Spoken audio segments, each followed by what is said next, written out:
Well, hello everyone. We might make a start. So, on behalf of the Australasian College of Road Safety's local government network, welcome to today's webinar that focuses on local government road safety award winners. Hello, my name is Melanie Suter and I'm the chair of the local government network. And in my day job, I'm the road safety officer for Parks, Forbes and Lachlan Shire Councils. And we're located right in the middle of New South Wales. So a warm welcome to those of you that are joining for the very first time for a local government network event, and also a warm welcome to our regular members. It's great to see you back online again. Next slide, please. So I'd like to just start with an acknowledgement of country. So we acknowledge and pay our respects to the many First Nations of Australia who continue to be the sovereign custodians of their countries and the sovereignty of the Maori in New Zealand. We acknowledge the ongoing traditional custodians of the land on which we live, work and learn, and pay our respects to the elders who have passed on the legacy of knowledge and culture to future generations.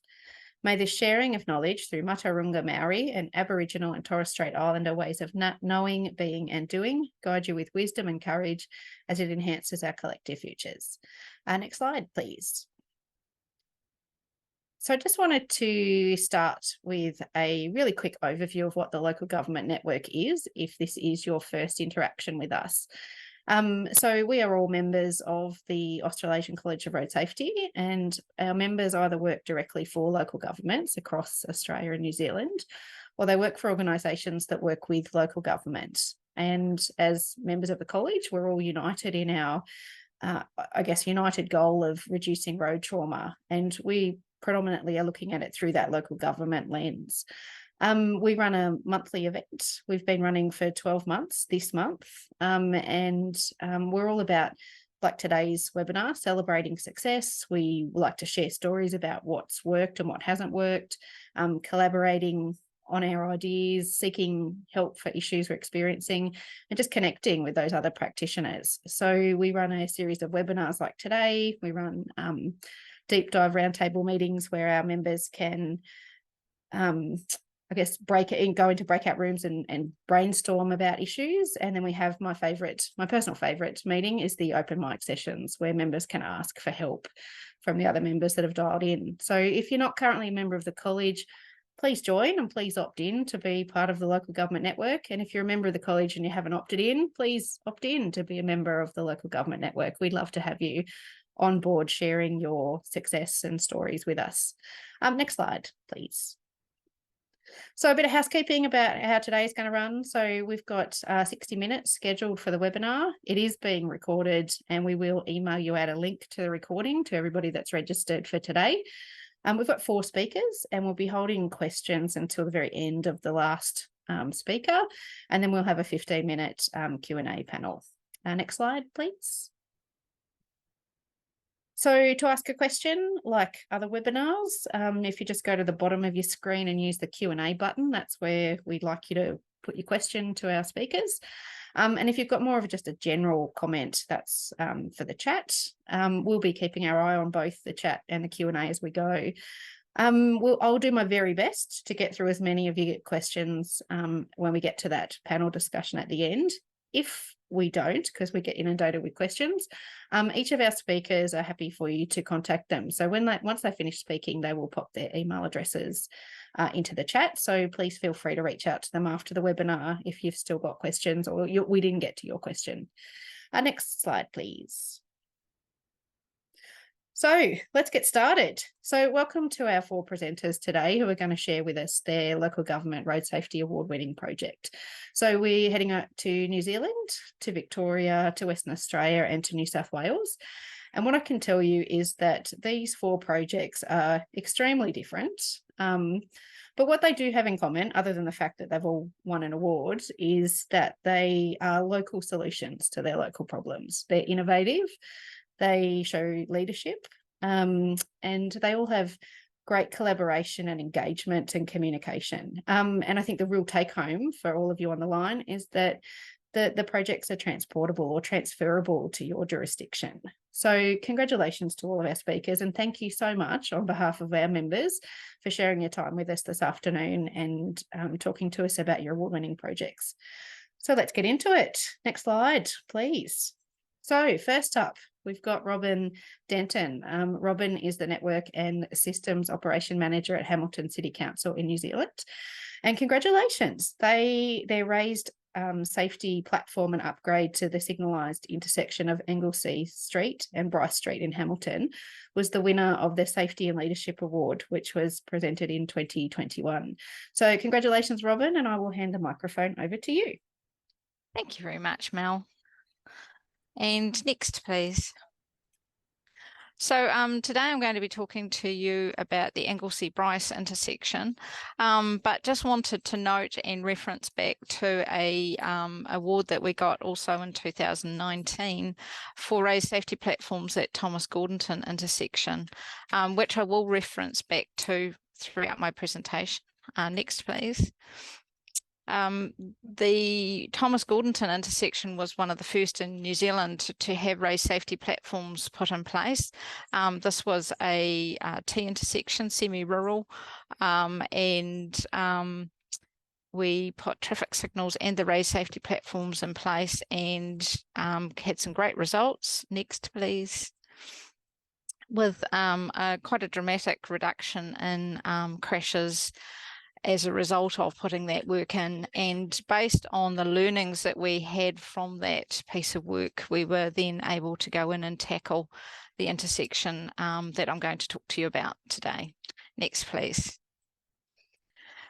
So Anglesea-Bryce intersection in the middle of our central business district in Hamilton City. Hamilton City's, for those of you who don't know, is kind of in the middle of the North Island of New Zealand. It's the most central sort of an inland city that we have in New Zealand, one of the about the fourth largest. So this particular intersection that we were looking at was really busy because it has the traffic transport centre where all our buses come and go from, located on one corner. So really high vehicle movements, pedestrian movements and bus movements every day. Next, please. So just a couple of pictures of what the intersection used to look like. Just a typical crossroads, basically. Signal controlled. The top left picture you will see the nice wavy rooftop is where our transport centre is, so it's literally right on the corner, and you can't quite see it, but the extreme left where that cyclist is where the warehouse is based, so also a really busy location. Next, please. I guess the story behind this intersection in particular, and the reason why it was award-winning was primarily around the comms that we did. And when we first looked at doing this intersection up, and we decided because it was right next to the transport centre that we would lift the whole intersection and do raised safety platforms on approaches, rather than having them on approach and departure as separate animals and the buses having to go over them. Bumpity bump. When we first started looking at this, we did consider whether we could work in live lanes, basically, and with the early contractor involvement, decided that doing a closure was going to be the way that was most efficient.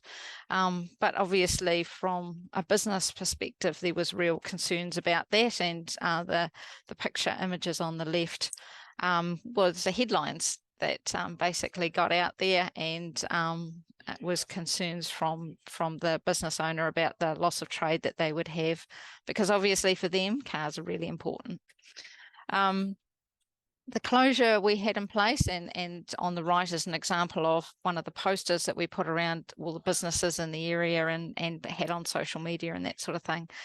The plan was to have a closure in place following the completion of the Rugby World Cup.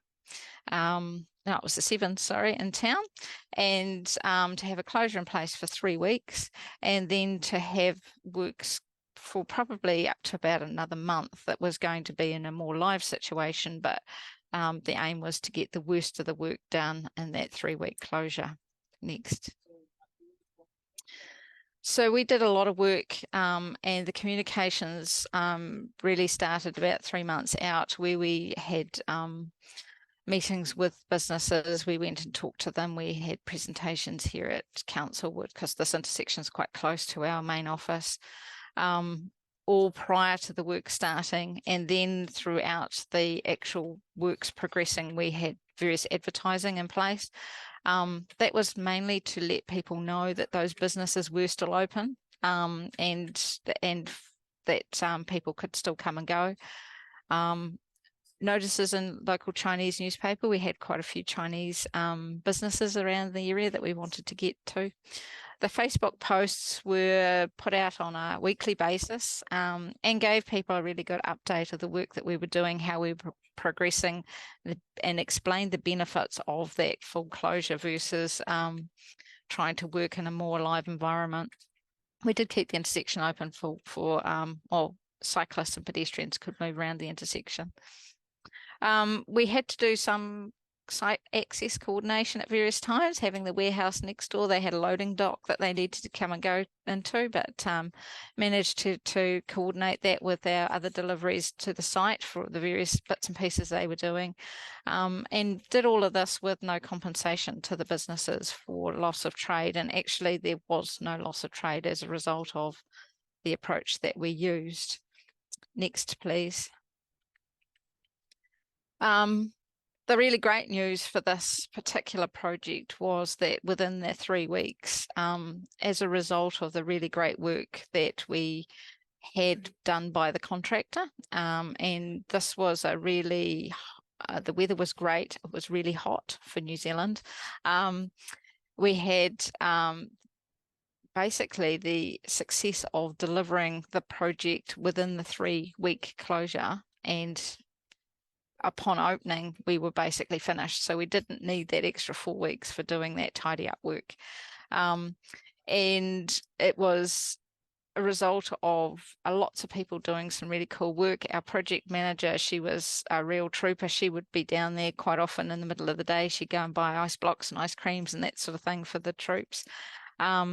We had our traffic signals folks heavily involved with the detour that was in place, and managed to get, within about a day, managed to get everything running so that we really didn't have too many delays as a result of this work. We were able to reroute the buses and not cause any major problems for their timelines and that sort of thing either. Next, please. So this is an image of what the intersection looks like now with the raised safety platforms. This project was also one of the early ones that we managed to work with Waka Kotahi, New Zealand Transport Agency, and Janine Stewart's online. Thanks to them, we were able to work through the Safe System standard intervention process and get funding to do this work, because it was beyond the normal $2 million for what we termed low cost, low risk works. And so they were really great at helping us with that. The location of the raised, the ramps was all determined based on experience that we'd had working with the Thomas Gordonton intersection.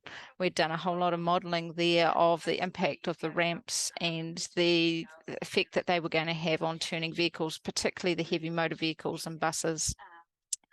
So basically we've ended up with an intersection that, while it's in a 50k operating environment, the raised safety platforms bring the speeds down to 30 k's, and we've had some really great feedback from pedestrians and cyclists and people with mobility issues about the fact that that intersection's all easy to progress through and is now really operating safely. So talking about safety, next we have the results of the crashes and the reduction in crashes that we've seen since that work's been put in place. And I think the really big thing here is that pedestrians actually feel a lot safer walking through that intersection. And finally, next, we've also been monitoring the travel times. So there have been concerns expressed throughout the city, because we're putting in lots of these raised safety platforms, concerns about the travel time impacts, but we've been doing monitoring, and I'm sure most of you will appreciate that it really is not the raised safety platforms that create the travel time delays. It's stopping at red lights, it's stopping to give way to pedestrians and cyclists at other locations that's really having that impact on travel time. Next.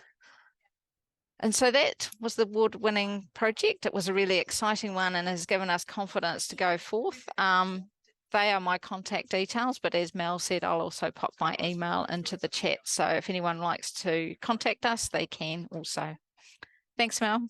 Great. Thank you, Robin. What a great infrastructure project, but also a really great comms piece. So we'll move on to our second presenter. So welcome to Adam Evans. Adam is the manager of community amenity at Mitchell Shire Council in Victoria. And their school crossing safety cam initiative was the winner of the national awards for local government roads in the road safety category in 2022. So congratulations, Adam. And I will hand the microphone over to you. Good afternoon, everyone, and thanks for that, Mel. Yeah, like Robin's, ours was all about safety, our little project. We had a bit of an issue at one of our school crossings. Sorry, go to the next slide. Sorry about that, Phil. And it was Kilmore Primary School in Sutherland Street, which is just on the outskirts of Kilmore. We had a lot of issues with parents, general road users using their phones, looking for parking spots. We had a bit of an issue with sun glare and weather, and just complacency and really some disrespect from the people that were using the school or visiting the school or just going past the school, and just not following the process of school crossing supervisors, where they come out with their stop sign, try to stop the traffic, and it just become a little bit too risky. As you can see, in 2021, we had 24 incidences at that school crossing alone, and we knew that if we didn't do something, there was likely to be a pretty big accident, which could have resulted in someone being severely hurt. So we sort of sat down and decided what we needed to do, and come up with a bit of an idea that was different. We hadn't heard anyone doing it before. So we sort of thought, why not? Let's give it a crack. Go to the next slide, Phil. We had engineering have a look at the site first and go, rightio, what can we do to implement improvements here to try and keep the area a little bit safer? You can see we're a bit technical here in our engineering department. We've kind of missed a squiggle on a couple of photos. But they were just some initial changes that we made to try and make the area a little bit safer. Again, once we'd sat down, next slide, please, Phil, we thought of the best way that we could fix this problem, if not fix this problem, at least get the issues to the correct areas, so VicPol in this matter, and get these matters dealt with appropriately.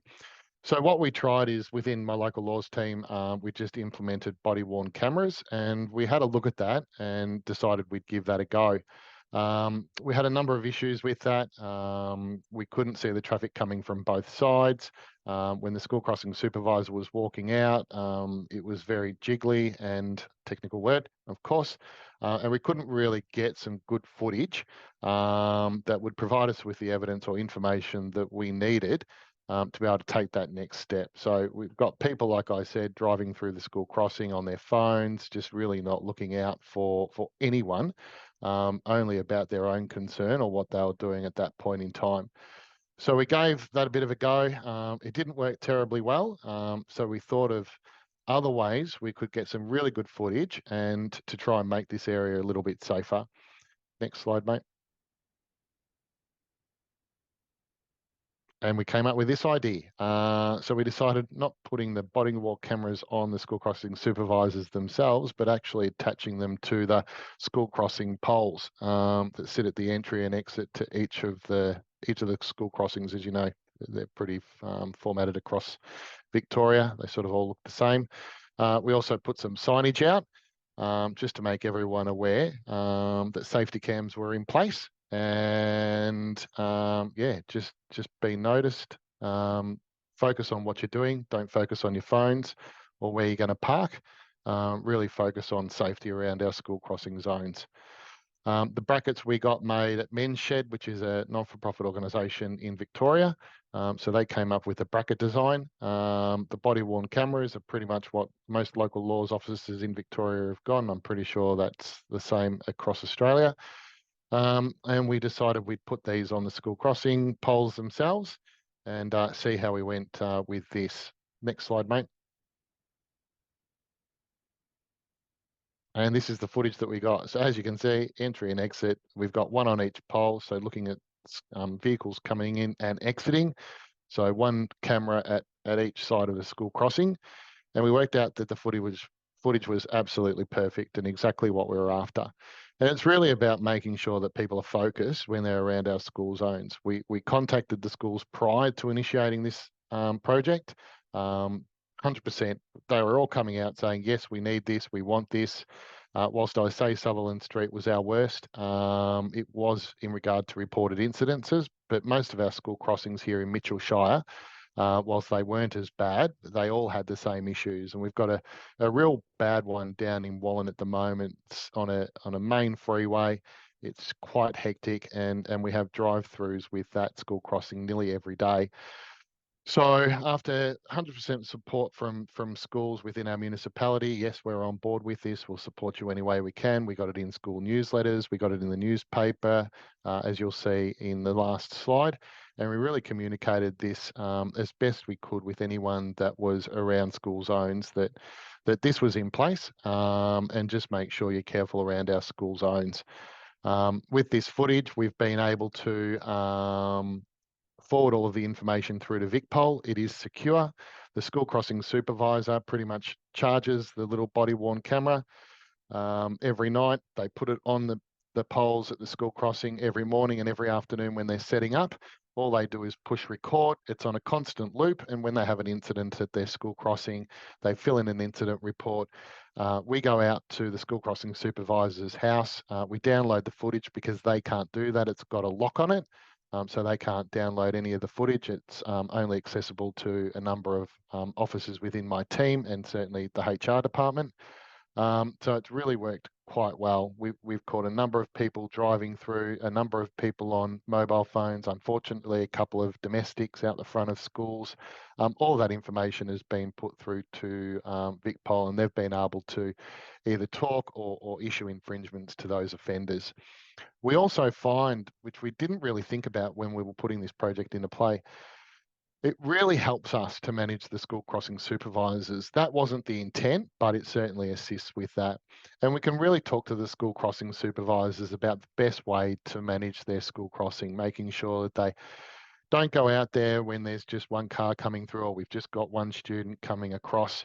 Really try to manage your school crossing so that there's really good traffic flow and really good pedestrian flow. So that we found that was really important as well. And the body-worn cameras, well, it's that, but we call them school crossing safety cams, really work well for that as well. So we're not only catching people that are doing the wrong thing around our school crossings, really careless and poor behaviour.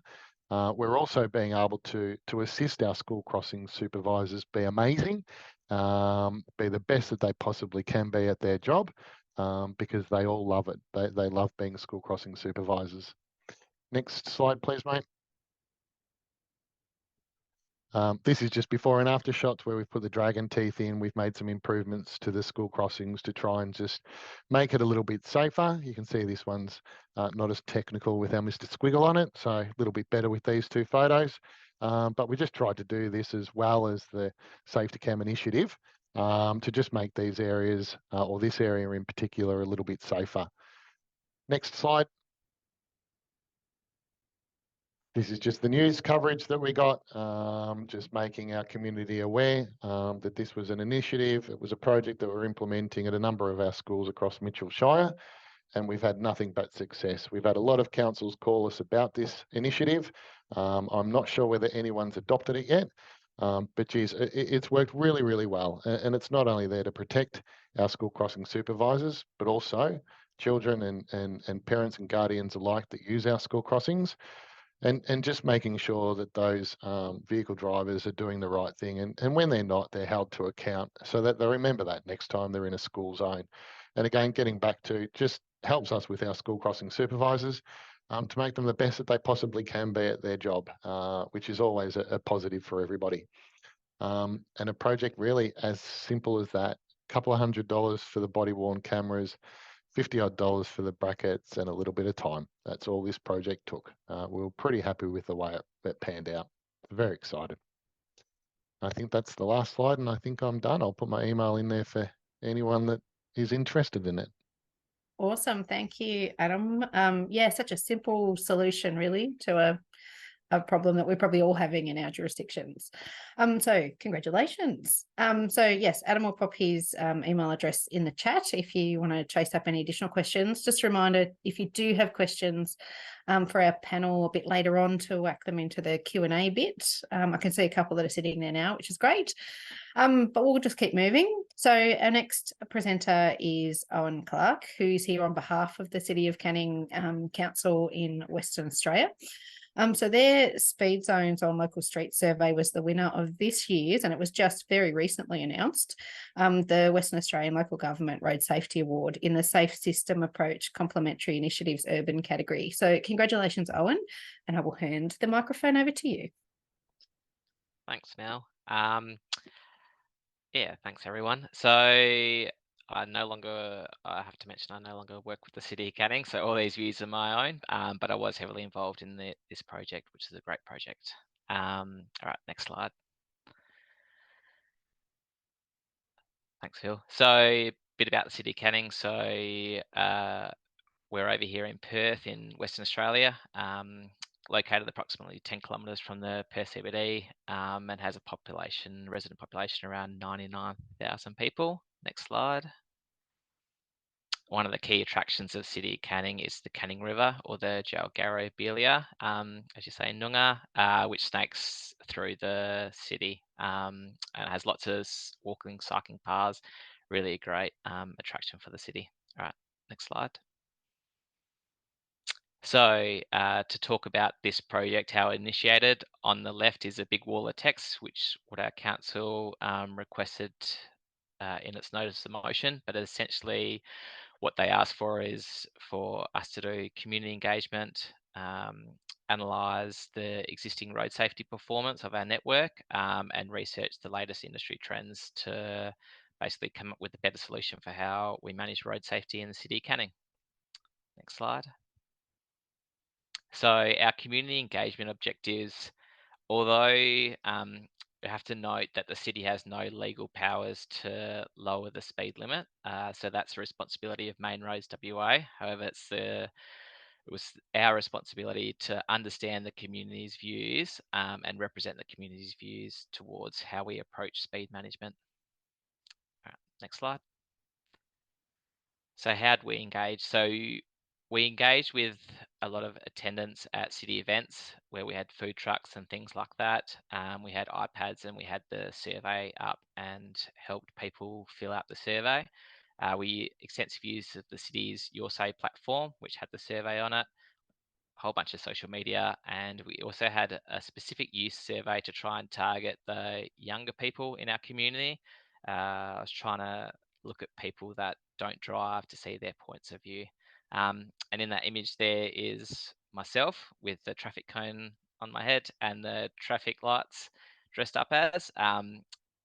This outfit was a great way to just start the discussion with our community members. It was really well received. And yeah, it was lots of fun actually doing it. All right, next slide.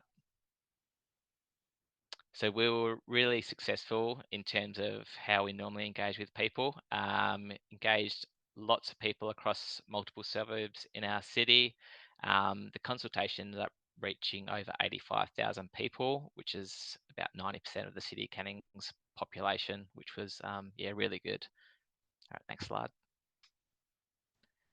So what did we learn? So we learned that most people are concerned about vehicle speeds on local streets, with 70% people saying they're concerned. And most people are concerned with vehicle speeds on residential streets and around schools. So those were the main things that people told us in regards to their concerns. Next slide. In terms of how to address these concerns, views were quite mixed. So just under 50% of people would support a reduction in the built-up area speed limit, so reducing the 50k an hour roads down to 40 or 30. In regards to the major distributor roads with the higher speeds, it was overwhelming that people did not want speed limit reduced on there, with about 69-70% of people opposed to any speed limit reduction. However, people were very supportive of traffic calming devices being installed on their local streets. Next slide. So we also asked people what areas of what specific roads they were concerned about, and this graphic shows how many times people responded with that road is the larger the font size. So Riverton Drive is a nice windy road that goes next to our river, so you have a lot of people cycling, walking adjacent nearby. Varland Ave and High Road, interestingly, are distributor roads, higher speed distributor roads, and people did want to see something occur on there. Varland Ave in particular has had 3 fatal crashes over the last 15 years, so very strong response by the community, I think, led to that being up there. And Corwell Street, I will mention because during our consultation, there was a young motorcyclist that had a fatal crash on Corwell Street during consultation. So I would say that would be why that street received such strong response. Next slide. So we also took the opportunity to ask people why they chose what they chose, and most people identified as driver behaviour as a cause of concern for vehicle speeds. In terms of how to address the vehicle speeds, traffic calming, enforcement of speed limits, driver education and lower speed limits were the most frequent measures suggested. And the people that were opposed to speed limit reductions, their main concerns were about increased congestion and journey times due to lower speeds. Next slide. So in addition to the engagement, we also had a look at the state road strategy and state road safety strategy and what other local governments were doing. So the state road safety strategy has a target of 50 to 70% fatal and serious injury reduction of crashes by 2030. And then some of these other councils, so City of Vincent and City of Fremantle, have done area-wide speed limit reductions down to 40 k's an hour. And City of Rockingham have done a road safety management plan, which helped inform our actions. Next slide. So we also did a whole bunch of traffic counts within the city. We did 604 individual traffic counts. And we represented this data by the graph on the right, which shows most people were either driving below the speed limit or under 5 k's over the speed limit. But as you can see, there's quite a few people driving even higher than that. Next slide. We also analysed the crash statistics within the city of Canning. This is a nice diagram that shows the historical crashes within the city that we could download from Main Roads WA. In terms of the fatal serious injuries, the graph doesn't really show too much. Next slide. But in this one here, you can see that the actual fatal and serious injury crashes over the past few years, you might say there's a trend downwards, or you probably say it's more like a plateau. So when you delve into the stats a bit more, it's easier. It's a bit easier to see. Next slide. So essentially, we took the community engagement results, the latest industry trends, and road safety performance, and what we came up with was a road safety management plan, which essentially showed all the key actions that the city would undertake to improve road safety outcomes within the city. Next slide. So some of the key actions that we undertook was developing a local area traffic management priority list for the treatment of neighbourhoods, the deployment of speed activated warning trailers to areas of community concern. So this year we deployed a whole bunch of trailers in locations where residents were concerned about vehicle speeds.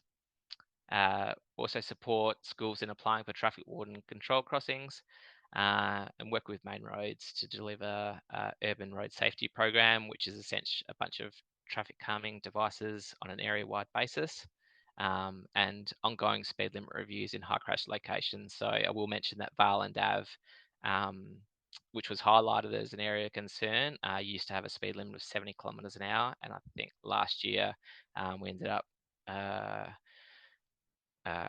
working with Main Roads to reduce the speed limit down to 60 k's an hour, which I think was a great success. Next slide. So moving forward, I guess the way forward is to follow the actions in the road safety management plan, monitor the road safety performance, so keep doing those traffic counts and analyse those crash statistics. In regards to speed management, definitely take a targeted approach. So although people essentially were very divided and blanket don't reduce speed limits, they were very supportive of targeted traffic calming devices or targeted roads. And then due to the success of this engagement, yeah, definitely hope that we would undertake further engagement with the community on future road safety initiatives. And that's it. Awesome. Thank you, Owen. I'm disappointed you're not wearing your witch's hat. Yeah, it was a lot of fun. Yeah, lots of kids smiling, waving, which is a great way to then chat with the parents and start the Totally. conversation. Yeah, great engagement. Thank you. All right, so we'll keep moving. Just a reminder to pop your questions into the Q&A if you've got some. So there is some sitting there, which is great. And our panelists are popping their contact dates in the chat as well. So the final presentation was from me. I'm the Road Safety Officer for Parks, Forbes and Lachlan Shire Councils, and we were the winner of the IPWEA Excellence in Road Safety Award in 2022 for our load restraint education program. So the load restraint education program ran during 2021, and I'd like to start by acknowledging the funding bodies, because without their support, this project wouldn't have been possible. So thank you to the Australian Government's Heavy Vehicle Safety Initiative, which is administered by the National Heavy Vehicle Regulator. Thanks also to the New South Wales Government's Transport Local Government Road Safety Program, which is administered by Transport for New South Wales, and also to our project partners, the New South Wales Police Force and New South Wales Farmers. So we became aware in 2020 that we were having a bit of a load restraint issue locally. We recorded a 49% increase in load restraint breaches that were issued by local police on our local road network. And also in early 2020, there were 3 serious heavy vehicle load restraint breaches. Now, unfortunately, one of those did result in a fatality, and the other 2 were just near misses. But it did, this was the data that prompted us to put this project together.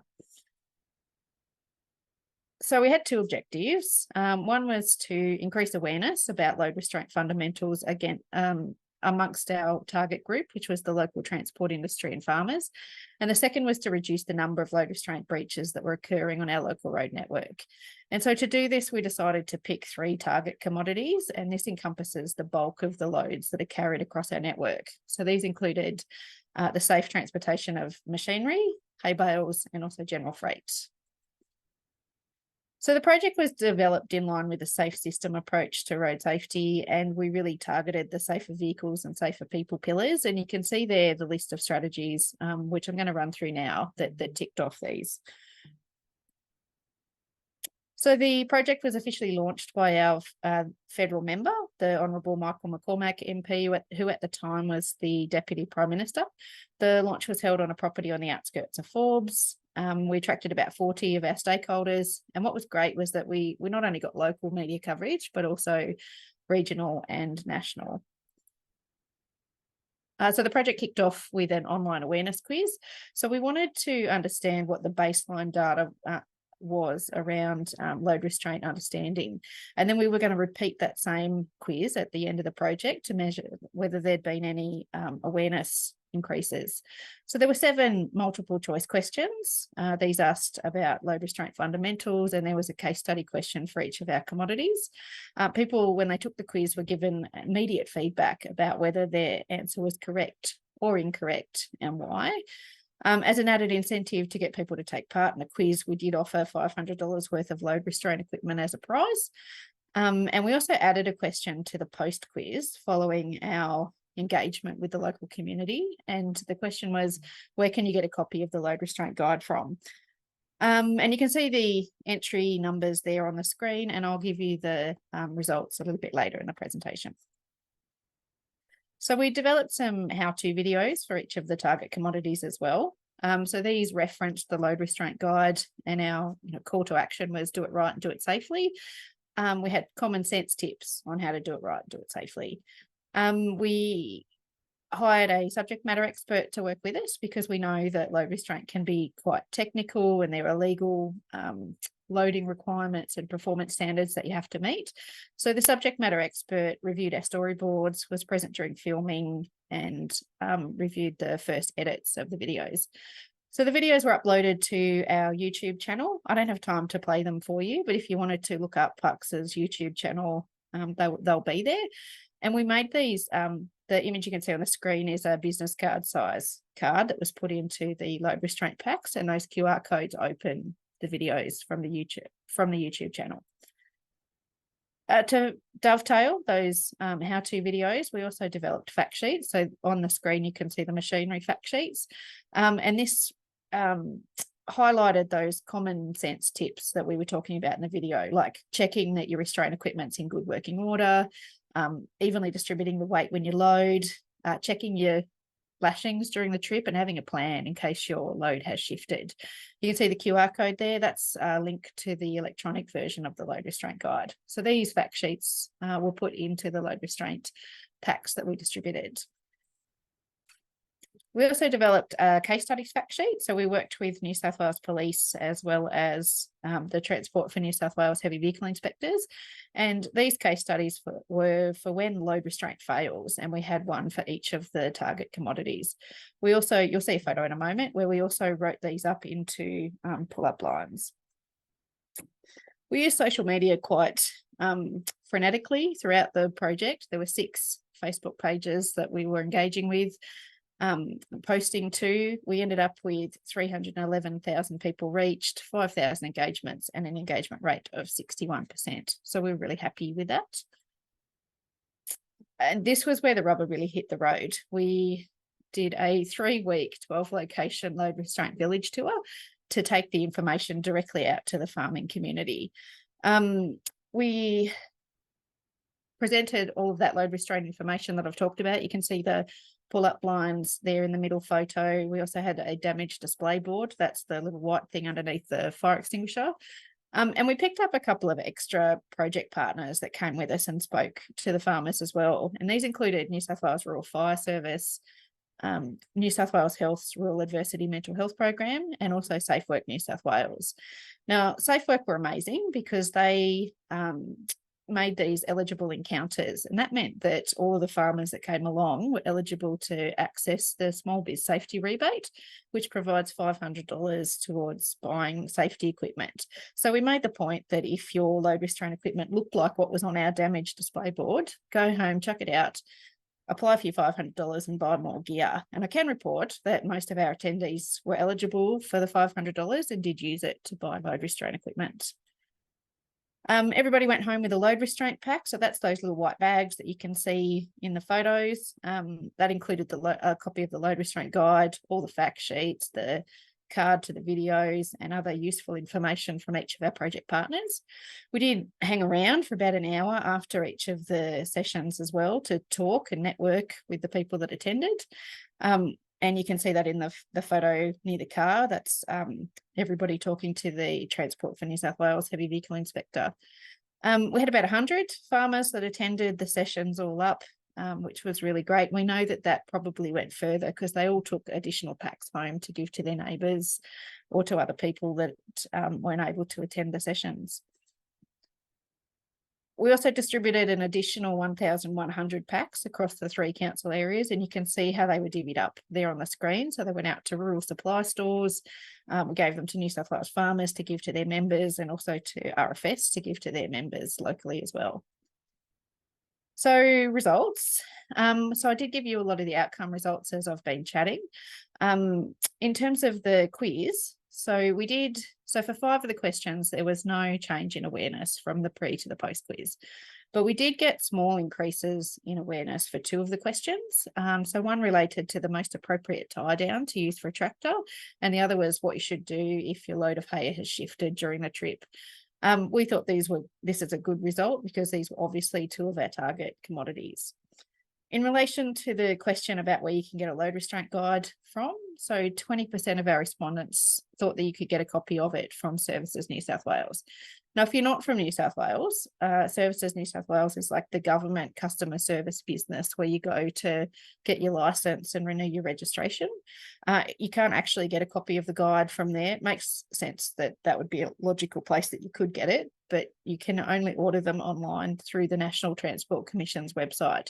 So one of the key findings of this project is that knowledge amongst the farming community about the load restraint guide is quite low, but also that access to it is also quite low as well. And objective 2 was about reducing breaches and incidents, and we definitely achieved that. So there was a 69% increase in load restraint breaches that were issued in 2021 when you compare that to the 2022 figures.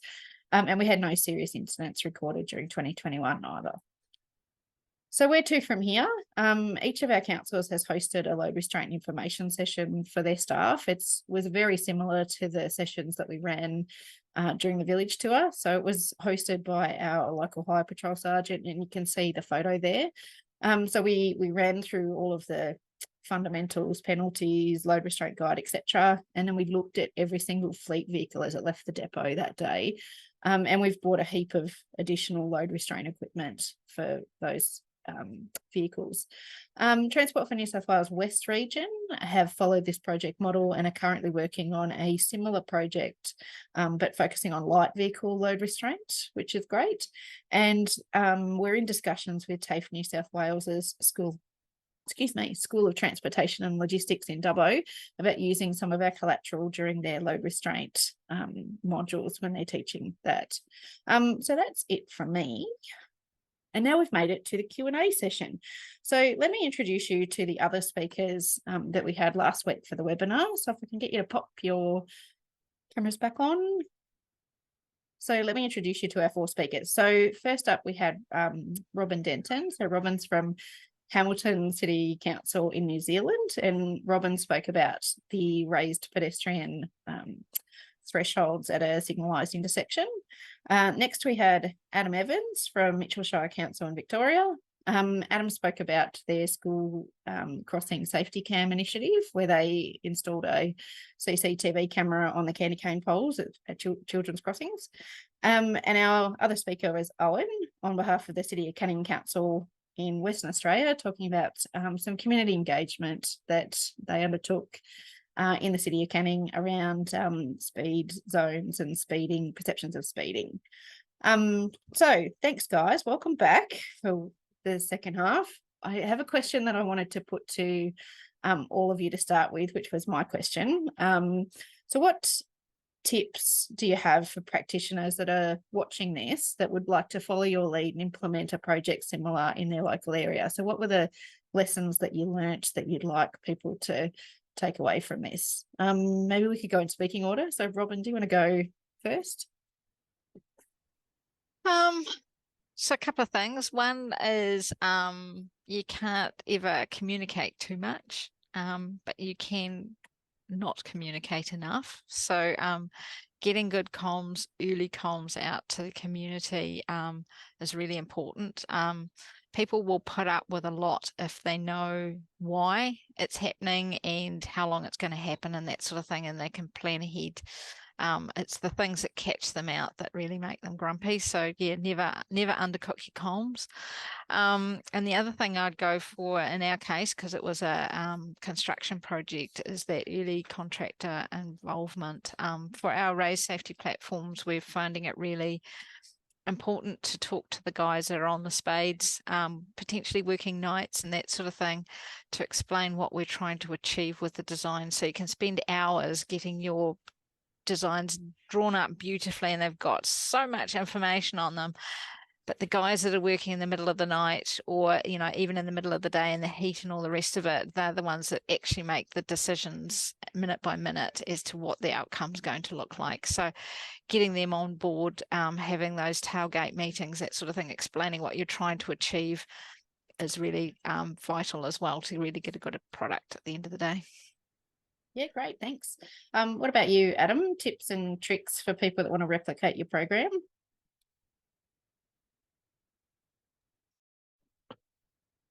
Same as Robin. Never too much communication. Consultation is always very important. In regards to our project, it doesn't need to be a multi-million-dollar complex project. It can be something as simple as a $300 camera that can make a lot of change in your community. So all I'd say is just keep it simple if you possibly can. Mine's easy. Sorry about that. Not much more to add. Good advice. Owen, what about lessons learnt from your end, tips and tricks? Yeah, so I think one of the great things we managed to do was get the viewpoint from the average person. So we made it really easy for people to give their opinion. So we went out to existing community events and approach people and talk with them. It was very cheap, to be honest, the engagement approach we did. So it's not about money, and you don't need expensive resources to be able to talk with people. But it's really important if you can get the average person that doesn't have time to be filling out surveys online. They just want to, I guess, it's not a huge issue for them, but you want to hear their point of view. Otherwise, all you're going to get is the extremes of either end. So, yeah, we were really successful with that, and I think that's probably what you want to aim for. Awesome, thank you. And I guess from my end, I've probably got two tips. One would be something that didn't, like what Owen was saying, didn't cost us a lot of money other than time, was to get Hive Patrol to come in and do that session with our own staff about getting our own house in order. It's really hard to go out and preach to the community about being a good road safety model when the council truck drives past with none of the signs tied down. So that's something that you can do that doesn't cost anything other than the time. I guess my other tip or lesson learned is about what other stakeholders are out there that you can collaborate with. So for us, SafeWork were amazing because they brought money to the table, and people probably wouldn't have engaged with them and gone to a session for them, but they did come out to talk to us because they wanted to know about load restraint. Same with the mental health clinician that we had, probably wouldn't have gone to a session Phil was running, but they did. He was mobbed at the end of the session. They wanted to chat to him because we were right in the middle of the mouse plague when we were out running this. So maybe think outside the box about who else you can work with, and rather than you all running your own events, working together collaboratively might be really good. All right, so now I'm going to go through some of the questions that we got in the Q&A at the webinar on the day before we got disconnected. So first up, question for you, Robin. How did you evaluate the before and after change in speeds at the intersection? Was it Metro count tubes or some other tech?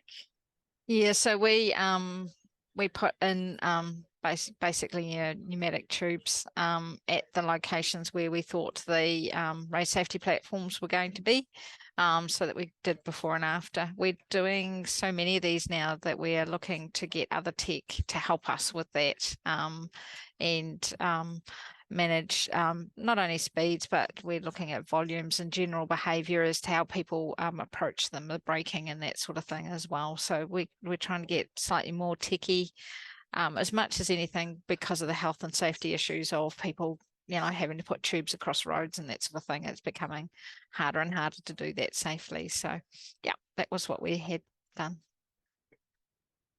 Awesome, thank you. Next is for you, Adam. How much involvement did Victorian Police have in establishing the project? So did you already have a good working relationship with them, or did you need to build that up over time? Look, our relationship with VicPol here at Mitchell Shire Council is strong. We practically deal with them every day. We're in the same space, enforcement. So there's a lot of teamwork. So we go to a lot of jobs that they need us to attend, and they come to a lot of jobs that we need them to go to. So got a really good relationship. As far as this project, they said, yep, go for it. Anything you need, we'll support. That's why when we have incidences at our school crossings, they're more than happy to put their hand up and go, yep, we'll sort it out for you. So we just grab the footage and flick it through, and goes with our incident report documentation, and they sort it out from there. Great. Next one's for you, Owen. How did you get the elected body to place such a priority on road safety? So the comment is, it's impressive to see this work was generated by a council motion. Yeah, so I think from memory, the actual original motion occurred recently after a fatality on one of our local roads. And we worked with the council to make it a more general approach to analyse speed and safety issues across the whole city. Apart from that, I guess council was impressed with our engagement, how well we did engagement, and a lot of the actions in our road safety management plan are actually existing actions that we already undertake. So in terms of the cost to support that road safety management plan was quite minimal for the council to do. So yeah, essentially we went out, very positive response from the community, and what we proposed was very cost effective and in line with what the community wanted. So very easy for council to support that decision. Right. Another one for you, Adam. Did you get any pushback from the school crossing supervisors? Were they concerned about being filmed? Not at all. Like I said, we got a really good team here with a strong foundation. And as a result, they're more than happy to jump on board and help. They understood the importance of this initiative. They understood that it was, yes, to keep them safe, yes, to report those people that were irresponsible, because as all of us know who manage school crossings, it's probably the most frustrating part of their job. And we wanted to make sure that we tried to keep them, or we wanted to do something that kept them as safe as we possibly could. So with people knowing that they're going to get VicPol knocking on their door, we'll hopefully slow them down. But they were all on board with the project. Like I said, just working as a team to make sure that we got a result that kept them nice and safe. My worst nightmare is having a school crossing supervisor, one of my team members hit by a car, and even a child or parent or guardian. It's one of the worst things that could happen, I think. Yeah, for sure. Next one's for you, Robin. How did you communicate with the businesses that were negative about what the closure was going to do? How did you bring them on side? We had a lot of in-person meetings, and we talked through the real options that were available. So when we had decided to do the closure, it was only after we'd considered other options. So we considered night works, for example. The concern with night works was a lot to do with the safety of the crew doing the work, dealing with utilities underground, and those utility companies not actually having people on call at night. So, you know, if they'd hit a great gas main or something like that, the response times would have been really slow, and dealing with electricity and less than optimal lighting. So we discounted that option. The other one was that we worked out how long it would take us to do the work and keep the intersection live, and we were looking at 4, 5, 6 months. And when we worked through that with the businesses, it was kind of like, you know, how would you like to rip off the sticking plaster? Do you want to go quick? What do you want to make it long and painful? And the fact that we got done in that 3-week period, but we also did a lot of work, and we undertook to work with them to make sure that their customers knew that they were open, and we had additional signage up, and we did specific advertising for them, sort of got them over the line. Yeah, great. Oh, and a question for you. Where did you get your traffic light outfit? I'm not too sure. So I worked with the community engagement officer, and she just had a vision, and yeah, she found something cheap online. I don't even know how much it cost. It probably cost like $50. But yeah, we got the 2 outfits. So yeah, they were great. And yeah, what a fashion statement it was, yeah. Owen. Yeah, no, it was awesome. Really great to get to approach people, and the kids. Yeah, it's fantastic. Awesome. And last question's for you, Adam. So the person said, I'm interested in any issues that you've had with having VicPol take action, especially with regards to using the cameras to report bad behaviour, like distraction, speeding, etc. No issues. No issues, no. And good luck if they did. We'd just refer them straight back to VicPol. So signs are up. You got the cameras there. We're very transparent. We've told you all. You want to be stupid enough to do something like that, and commit an offence around a school crossing, especially since we have zero tolerance. Go for your life. Yeah, awesome. That's all I've got. questions wise. So thank you to all of you for coming along and sharing your project with the local government network members that are online. Such great projects. I think, like I said at the webinar, really innovative, lots of leadership, lots of community engagement and communications. That's the themes I think that are popping through, even though they were 4 very, very different projects. So keep up the great work. If you do, again, if you want to reach out to any of the presenters and ask them a question, please do that. So I'm going to sign off. Thanks for watching, and we'll talk to you at the next event.